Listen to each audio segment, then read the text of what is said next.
गाय ये ऐसे ऐसे ऐसे छुछुंदर लोगों की वजह से ये फैक्ट्री बदनाम है। जो बावड़ा में तिवाना में देखो कैसे बैठे ये, आप देख सकते हैं, टाइम पास करते हैं।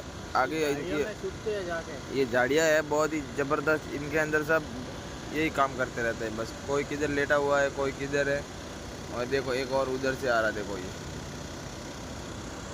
एक और ये आ गया। इधर पीछे कैमरा नहीं है इसके लिए, बस मजे करते हैं पीछे बैठे बैठे।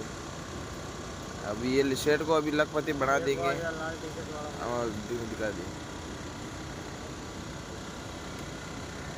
ऐसे ऐसे लोग क्या मालूम धरती के ऊपर बोझ लगता है। ये देखिए कितना जबरदस्त। ये आपको मैं अंदर जाता हूँ। हिम्मत को जरा निवेदन है, ऐसे ऐसे को आपके पास बुला दीजिए ताकि यहाँ की भीड़ कम हो जाए और कुछ अच्छे लोग आ जाए ताकि किसी का भला हो जाए। हमारे चैनल को सब्सक्राइब कीजिए, लाइक कीजिए, शेयर करते रहिए।